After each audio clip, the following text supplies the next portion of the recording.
नमस्कार दोस्तों, मेरी कुंडली के एक नए से वीडियो में आप सभी का स्वागत है।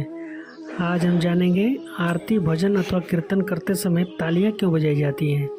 दोस्तों, हम अक्सर ही यह देखते हैं कि जब भी आरती भजन अथवा कीर्तन होता है तो उसमें सभी लोग तालियां जरूर बजाते हैं, लेकिन हम में से अधिकांश लोगों को यह मालूम नहीं होता है कि आखिर ये तालियां बजाई क्यों जाती हैं। इसलिए हम में से अधिकांश लोग बिना कुछ जाने समझे तालियां बजाया करते हैं, क्योंकि हमने बचपन से ही अपने बाप दादाओं को ऐसा करते हुए देखा है।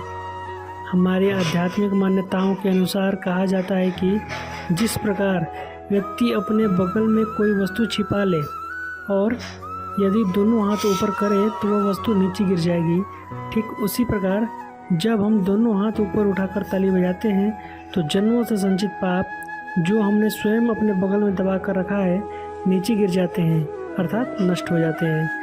कहा तो यहाँ तक जाता है कि जब हम कीर्तन के समय हाथ ऊपर उठाकर ताली बजाना में काफ़ी शक्ति होती है और संकीर्तन से हमारे हाथों की रेखाएं तक बदल जाती हैं।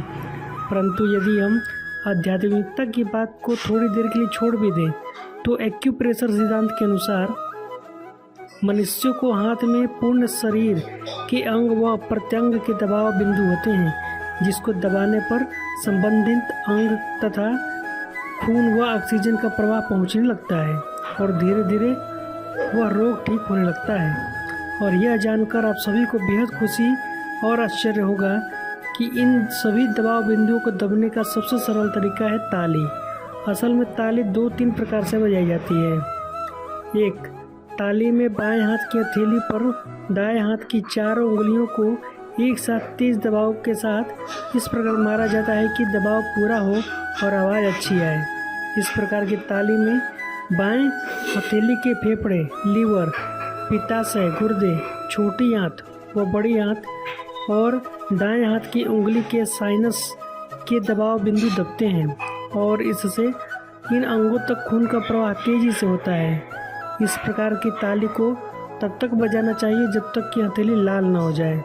इस प्रकार की ताली कब्ज, एसिडिटी, मूत्र संक्रमण, खून की कमी व सांस लेने में तकलीफ जैसे रोगों में लाभ पहुंचाती है। 2, थप्पी ताली।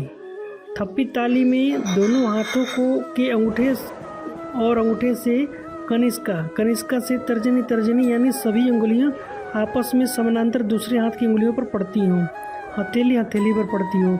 इस प्रकार की ताली की आवाज़ बहुत तेज व दूर तक जाती है एवं इस प्रकार की ताली कान, आँख, कंधे, मस्तिष्क, मेरुदंड के सभी बिंदुओं पर दबाव डालती है।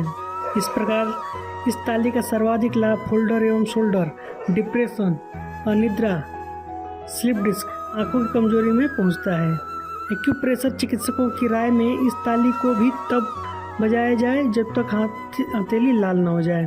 इस ताली से अन्य अंगों के दबाव बिंदु सक्रिय उठते हैं और यह ताली संपूर्ण शरीर को सक्रिय करने में मदद करती है। यदि इस ताली को तेज व लंबा बजाया जाता है तो शरीर में पसीना आने लगता है, जिससे कि शरीर के विषैले तत्व पसीने के द्वारा बाहर निकलकर त्वचा को स्वस्थ रखते हैं। और तो और ताली बजाने से न सिर्फ 2 रोगों का रक्षा होता है बल्कि कई रोगों का इलाज भी हो जाता है।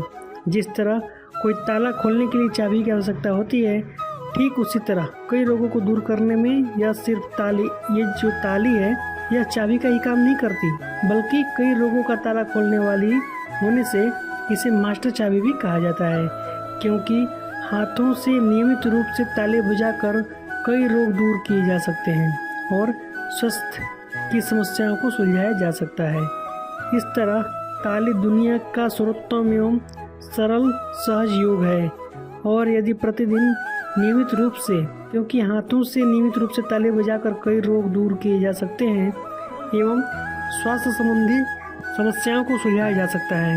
इस तरह ताली दुनिया का सर्वोत्तम एवं सरल योग है। सनातन धर्म की मान्यताओं के अनुसार केवल आरती के मध्य ही करतल ध्वनि उत्पन्न करना उपयुक्त पद्धति है। ऐसे श्रद्धालु जो अभी ध्यान की आरंभिक अवस्था में हैं वह ताली को एक निश्चित क्रम में सहज भाव से बजाएं ताकि कर्णप्रिय ध्वनि उत्पन्न हो और आरती के साथ उनका बेहतर संयोजन हो सके। किंतु ध्यान की उच्चतर अवस्था में अवस्थित श्रद्धालु ताली के स्थान पर सामने की ओर देखते हुए नेत्रों की अर्ध निमीलित स्थिति में आत्मनिर्गम हो तो ज़्यादा अच्छा माना जाता है। एक पौराणिक कथा के अनुसार ताली बजाने की शुरुआत भगवान विष्णु के परम भक्त कहे जाने वाले भक्त प्रहलाद ने की थी। भक्त प्रहलाद के पिता हिरण्यकश्यप को विष्णु भक्ति अच्छी नहीं लगती थी, इसलिए उसने कई उपाय भी किए, लेकिन प्रहलाद पर इसका कोई असर नहीं हुआ। थक हार कर हिरण्यकश्यप ने प्रहलाद के सारे वाद्य यंत्रों को नष्ट कर दिया। हिरण को लगा कि ऐसा करने से प्रहलाद विष्णु की भक्ति नहीं कर पाएगा। हालांकि प्रहलाद भी कहाँ हार मानने वाले थे। उन्होंने श्री हरि विष्णु के भजनों को ताल देने के लिए दोनों हाथ को आपस में पीटना शुरू कर दिया। इससे एक ताल का निर्माण हुआ और इसी वजह से इसका नाम ताली पड़ा। बाद में इसे हर भजन कीर्तन में ताली बजाने की परंपरा शुरू हो गई। एक धार्मिक महत्व भी है। ऐसा मान्यता है कि ताली बजाने के माध्यम से भगवान को अपने कष्टों को सुनने के लिए पुकारते हैं और ऐसा करने से भगवान का ध्यान आकर्षित होता है।